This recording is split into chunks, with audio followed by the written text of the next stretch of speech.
Good morning. It is Thursday, December 20th, and this is The Drill.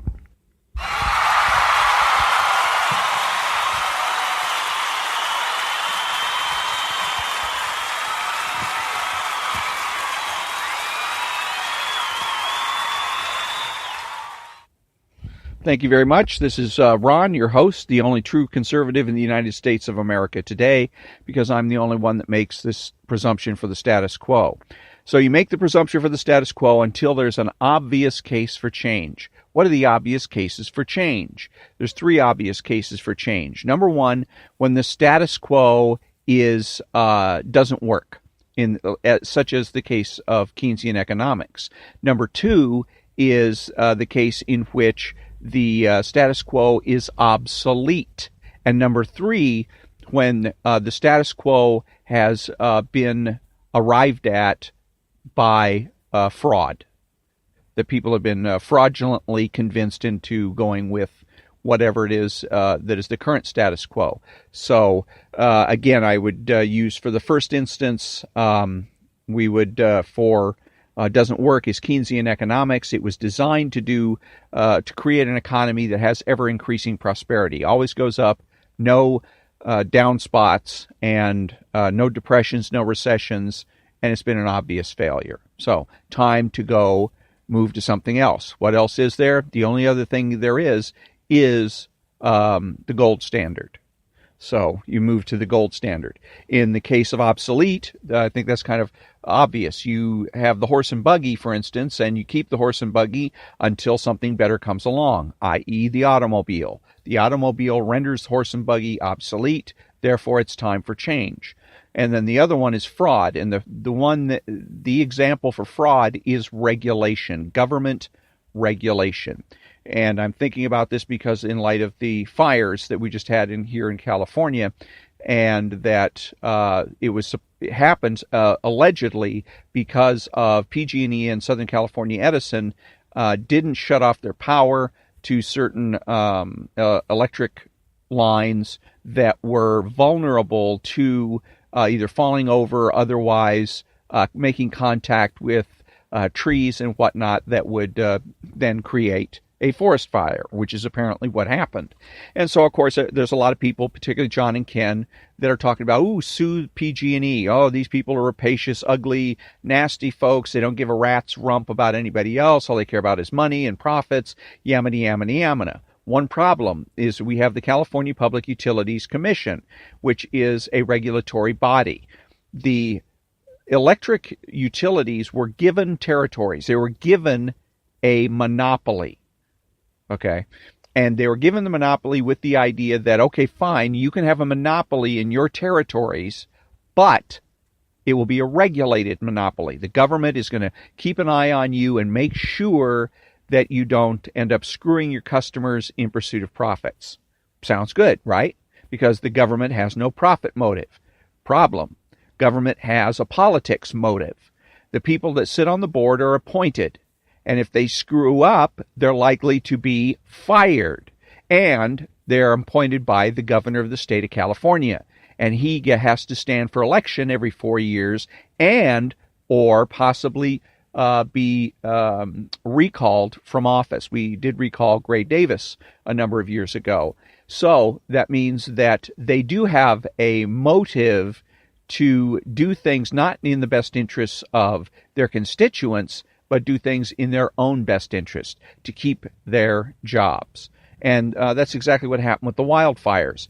Yes, the utilities could have shut off the electricity. Oh, and by the way, the utilities can't do anything without permission from the CPUC. Okay, they can't raise rates, they can't lower rates, they can't shut off electricity, turn on electricity, they can't do anything without the California Public Utilities Commission giving an okay. This is another reason why if you're going to sue somebody, sue the state. Don't bother with PG&E or Southern California Edison. That's ridiculous. They only do what they're allowed to do or told to do by the CPUC. So Southern California Edison and PG&E hesitated to shut off power to particular areas where there was an increased likelihood because of high winds of forest fire, because what's going to happen? Well, their customers are going to be without power. Now, one of the effects of that is your refrigerator isn't going to work. And if your refrigerator doesn't work, you may have hundreds of dollars worth of food in that refrigerator that is now going to spoil. You're going to have some angry ratepayers. Okay, because again, they're doing the rate paying here. So they're going to be angry at the utility. They're going to want to go to the CPUC. The CPUC is going to want to do an investigation, and then they're going to slap around the utilities for, especially if the high winds don't result in anything falling over. As long as the utilities can't show that they're shutting off the power saved lives and saved property, again, then they're in a big trouble. So you would think that it would fall to the CPUC, plus the utilities have to get their permission anyways, that the CPUC would say, well, you utilities, yes, we know you want to make a profit, but guess what? People's lives are at stake here. So damn it, we got a high wind event coming. You're going to shut off the electricity to these areas so as to promote safety. Didn't happen. Why not? Same reason. If the people's, your constituents now, their refrigerators have no electricity, the food spoils, you have a lot of angry constituents. And if those angry constituents threaten to recall the governor, vote against the governor in the next election, etc., maybe the people on the CPUC board end up losing their jobs. So they decide that they're going to play it safe, at least as far as their jobs are concerned. They're going to not say anything. If anything goes bad, they just keep their mouths shut and let the utilities take the blame. So it's a cowardly situation, but more importantly, it proves that regulation doesn't work. Regulation is based on the theory that people can be neutral. And at least in terms of regulation and politics, and they can't. Okay, so it's a failure. So it seems that the regulation idea, and it's not necessary anyways, because we already have civil courts. Okay, you let first of all, there's no reason to give utilities a monopoly. You don't grant them the monopoly in the first place, then you don't need the CPUC. And if the utilities do something stupid in pursuit of profits, there's always a civil recourse for those that are injured. They can go to court and sue for damages. So that's another case in which, this is the case I'm thinking about when I think about a prima facie case or an obvious case for change. That the regulation, at least as far as the utilities are concerned, has got to go. It's a farce. We're paying tax money, good tax money for this, and they're not doing their job. And I see it over and over again in other areas. How many times have we had scares about the food, about lettuce? Recently, it's been about romaine lettuce, and now they say that green leaf and red leaf lettuce, along with cauliflower, may be infected with some kind of bacteria that may cause you to get extremely sick or maybe even die. Well, where are the regulators? Why haven't they made sure that this didn't happen? How is it that this happens? And we've had numerous instances of this. Strawberries at one time, this is years ago, same thing. There was some problem with strawberries in which they were making people sick. You had Chipotle who had problems again. Somebody decided not to wash their hands after going to the bathroom, and they ended up making a whole bunch of people sick. They had to shut down some of the stores, scrub everything down, blah, blah, blah, blah. Where were the regulators? Where were the regulators? How is it that the regulators didn't prevent this from happening? Because that's their job. That's what the politicians tell us. That's what the political parties say. Put us in charge, and we will make sure that these greedy, rapacious capitalists don't put your life and your health in jeopardy in pursuit of profits. And apparently they can't. So, But when I come back, I'm going to be reading from Ayn Rand's Lexicon.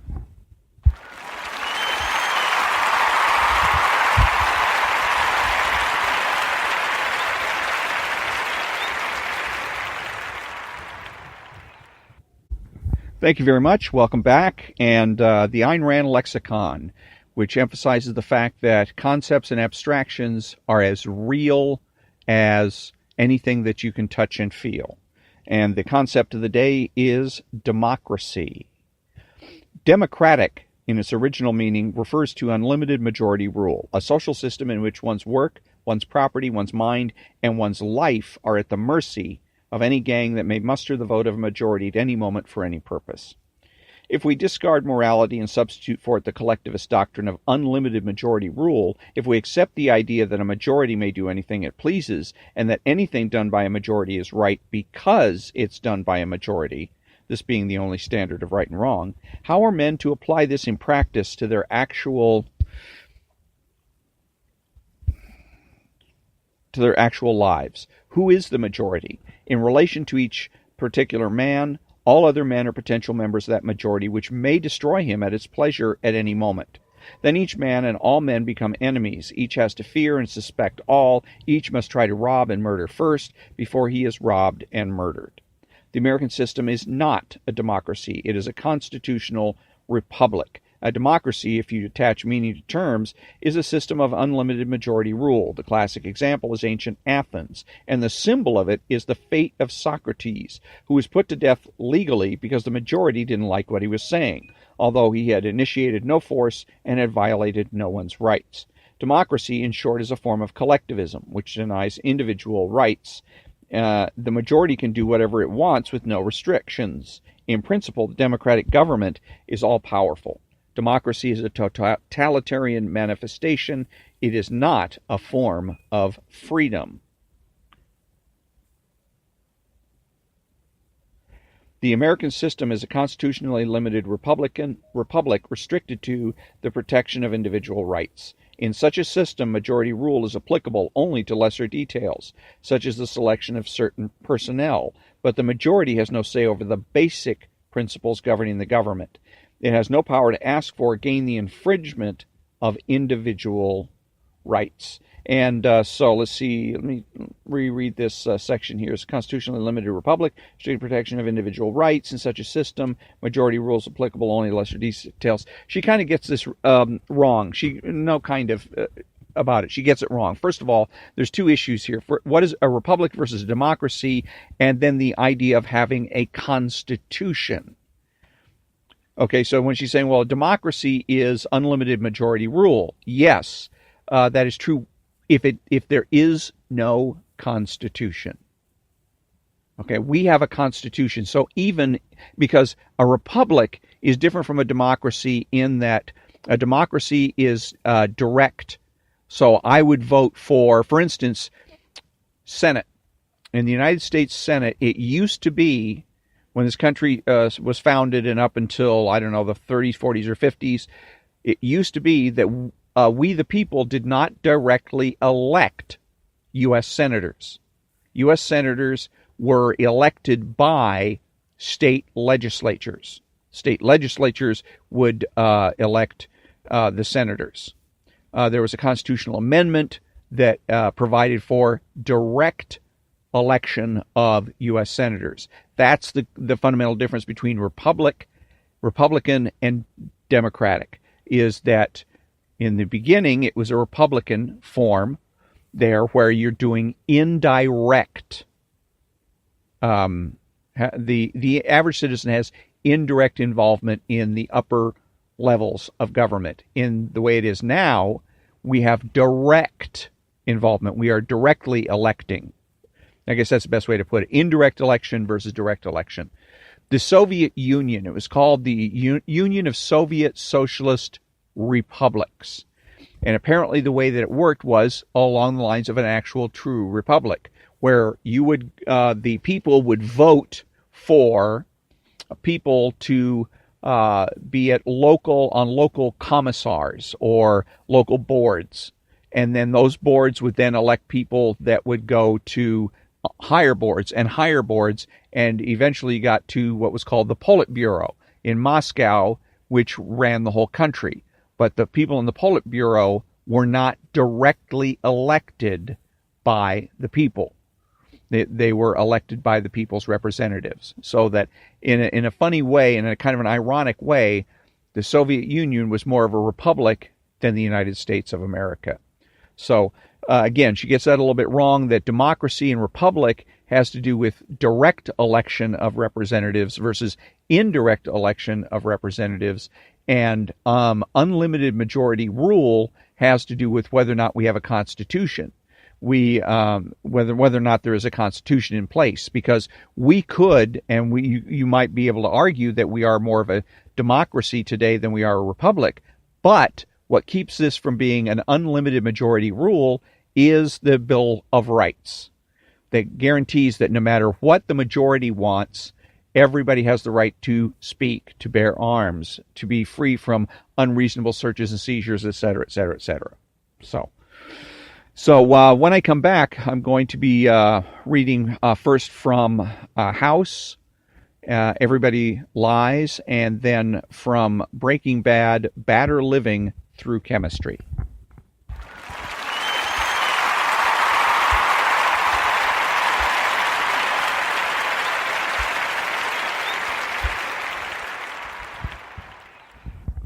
Thank you very much. Welcome back.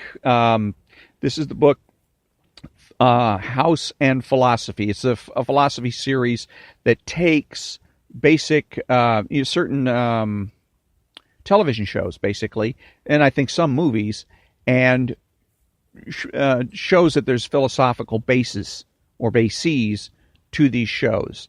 And the way that the books are constructed is that every chapter they're dealing with a different philosopher. There's a different author for each chapter in the book. And right now, with House, we're at comparing basically House to Sherlock Holmes. And this section of the chapter is called House versus Moriarty. In one particular case, however, House is truly stumped. He finds himself not only alienated from his team, but even his own mind. He's been shot twice point blank in his office by a man named Moriarty.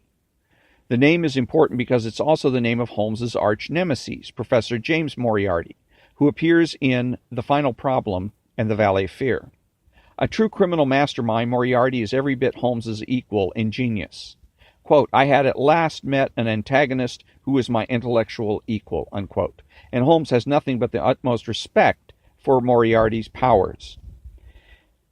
He is the Napoleon of crime, quote, he is the Napoleon of crime, Watson. He is the organizer of half that is evil in nearly all that is undetected in this great city. He is a genius, a philosopher, an abstract thinker. He has a brain of the first order. He sits motionless like a spider in the center of its web, but that web has 1,000 radiations, and he knows well every quiver of each of them, unquote. Having bested so many of London's criminals, Holmes now finds himself at the very center of the web of crime, opposing the leader of all the criminals, and so it is a fitting ending when, after so many great adventures, Moriarty finally kills Holmes. But the death is an illusion, for in The Adventure of the Empty House, Holmes miraculously returns, much to Watson's amazement. Quote, Holmes, I cried, is it really you? Can it indeed be that you are alive? Is it possible that you succeeded in climbing out of that awful abyss? Unquote. This cycle of murder and rebirth is initiated in No Reason after Moriarty shoots House and leaves him for dead. House wakes up near death in a hospital bed next to Moriarty, who has also been shot by security guards. Always the arrogant diagnostician, House thinks he's already solved his own case. He knows why Moriarty did it. But House is wrong. His diagnostics are off, and Moriarty can see right through him as House struggles to talk with his team. He's slower after the shooting. Something happened to his mind. Usually he has to lead his team through the case, but this time they're off in testing before House has done reasoning. Even Chase, the slowest of the three, is too fast, too good. House is disturbed, but Moriarty's not surprised, and he delights in taunting the so-called master. Quote, maybe he knew the answer because the question wasn't nearly as tricky as you thought. Maybe he's not getting smarter. Maybe you're getting dumber, unquote. But even if House is slower, he knows Moriarty knows too much. He knows, too, the time continuum seems a little broken. And all of a sudden he can walk without a cane and his leg pain is gone. Steadily, the anomalies build up around him, and House makes the abduction that he is hallucinating. Moriarty doesn't really exist. He's inside of House's mind. Chase isn't really brilliant, and his leg isn't really better. But with his new abduction in hand, House is now stuck with a further result. He cannot break free of the hallucination by will alone. But if he were to attack his own unconscious mind, which is producing the hallucination, then that might break the spell. In order to achieve a sufficiently graphic and effective attack on his mind, House murders his own patient in cold blood. In murdering his patient, House uses what Lorenzo Magnani calls manipulative abduction, manipulating observations to get data and actively building experiments. And here, too, House is Holmes's descendant. For, just before their first meeting, Watson learns Holmes has been beating dead bodies to coax clues. Watson's old friend Stamford says, "When it comes to beating the subjects in the dissecting rooms with a stick, it is certainly taking a rather bizarre shape." Watson can barely believe it, but Stamford assures him, quote, "Yes, to verify how far bruises may be produced after death. I saw him at it with my own eyes," unquote. Likewise, House will often give a patient a mix of medicines or cause her undue stress in order to reveal others' symptoms. And now he must do the same on himself. He must manipulate his own mind to derive new data. And it works. House suddenly awakes to find himself being wheeled into the emergency room, barely conscious, having just been shot. House has, by this point, made 3 abductions: that he is hallucinating, that breaking his ultimate oath will break his hallucination, and that he may yet cure his leg pain. Earlier in his hallucination, reading his chart, he found that ketamine was administered, and he demanded an explanation from Cuddy, who provided it. Quote, "There's a clinic in Germany. They've been treating chronic pain by inducing comas and letting the mind basically reboot itself," unquote. That explained his newly painless leg, but not the sudden muscular development. House realizes that he was no more talking to Cuddy than to Moriarty. He was talking to himself, and even unconscious, he was working out an abduction for a cure to his pain. Barely conscious, House utters only one sentence: "Tell Cuddy I want ketamine." So, and when I come back, I'm going to be reading from Breaking Bad, Philosophy in Breaking Bad, Batter Living Through Chemistry.